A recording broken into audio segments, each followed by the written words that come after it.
or gospel, so to speak. It's coming from the Jesuit, the Vatican. You eating Catholic doctrine. That's what you are eating. That's why, and again, Revelation chapter 17, the Bible called this power whore, the mother of harlot. Means if this power is a mother, notice, that means that this power has a daughters. It's a Sunday churches that they accept their sun worship day. That's why it's Sunday. And watch even the spellings, you find out that's what it is. So friends, Jesus Christ is coming. Whether you go to church or not, friends, take a stand now. Saturday is the biblical day, the Sabbath, because God knows that in the end, the devil's going to make a lot of people forget the day. It's the holy day that they prove that he's the one who created heaven and the earth. Friends, that's why he began by saying, remember the Sabbath day to keep it holy. Oh, friends, isn't that sad? Said Jesus. Why you call me Lord, Lord, and do not the thing which I said? Says Jesus. These people confess me with their mouth, but their heart is far from me. Luke chapter 23, verses 50 to 56, and also Luke chapter 24, verses 1 to 3. In order for you to understand, you have to know that the Bible says all things was made by him. So Jesus Christ created this world 6 days, and the 7th day he rested, according to Genesis chapter 2, verses 1 to 3. And then when Adam and Eve, they sinned, redemption, he came and he died for us. Friday on the cross, Jesus Christ, he says it is finished. And then he rested on the Sabbath day. Notice when the sun was going down, Friday evening, they buried Jesus Christ. So the early day in the morning, notice, according to Luke chapter 24, verses 1 to 3, Jesus Christ rose on Sunday. So Jesus Christ kept the Sabbath after the creation, and he kept the Sabbath after redemption. It's a beautiful thing if you understand. That's what biblical Sabbath is all about. And now look how they're uniting their churches. Notice Sunday churches to so-called the mother of the church. They are ecumenical unity. Your Holiness, may I present Archbishop Kayang Barsamian, Primate of the Eastern Diocese of the Armenian Church in America.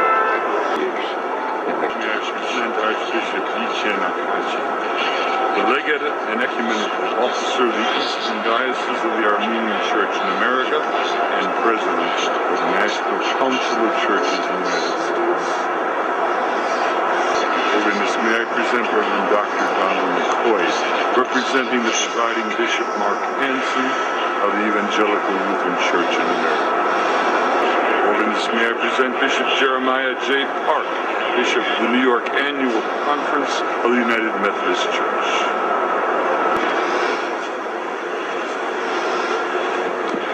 Your Holiness, may I present Reverend Wesley Granberg Michelson, the General Secretary of the Reformed Church in America.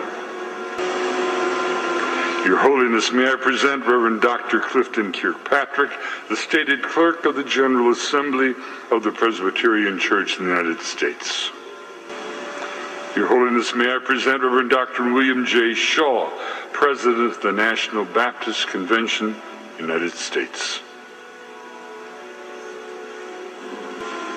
Your Holiness, may I present Bishop James Leggett, General Superintendent of the International Pentecost Holiness Church. Your Holiness, may I present Dr. Leith Anderson, President of the National Association of Evangelicals. Your Holiness, may I present Bishop David H. Benke, President of the Atlantic District of the Lutheran Church, Missouri Synod. Your Holiness, may I present Reverend Dr. A.R. Bernard Sr., President of the Council of Churches of the City of New York.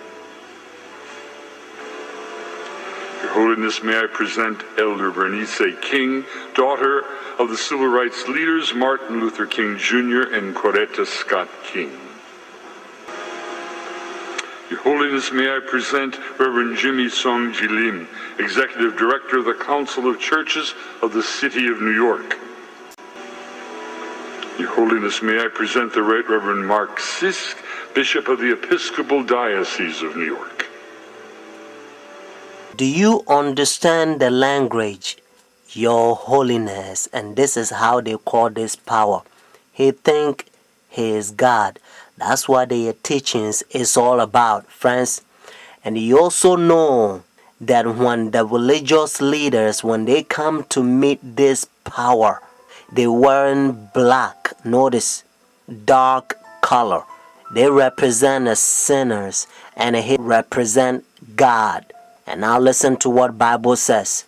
This is the chapter. Notice 2 Thessalonians chapter 2.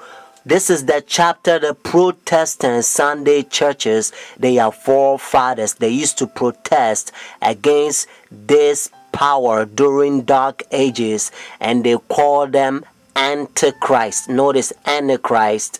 But now you don't hear from Sunday churches anymore, because they betray their forefathers. Let's start from verse 3. Notice 2 Thessalonians chapter 2. Let no one deceive you by any means, for that day will not come unless the falling away comes first, and the man of sin is revealed, the son of perdition, who opposes and exalts himself above all that is called God, all that is worshipped, so that he sit as God in the temple of God, showing himself that he is God. Do you not remember that when I was still with you, I told you these things? And now you know what is restraining, that he may be revealed in his own time. Notice what it says in verse 7. For the mystery of lawlessness is already at work. Only he who now restraining will do so until he is taken out of the way. And then the lawless one will be revealed, whom the Lord will consume with the breath of his mouth and destroy with the brightness of his coming. The coming of the lawless one is according to the working of Satan, with all power, signs, and lying wonders, and with all unrighteousness, deception among those who perish, because they do not receive the love of the truth, that they may be saved. Friends, I urge you to call this number and order your own book. And the name of the book is The Great Controversy. Notice, The Great Controversy. And by the grace of God, you're going to become a better Christian. You're not going to fall to this Christianity that has become like a coffee and milk shake together, because the man of sin infiltrating the churches and they destroying doctrines.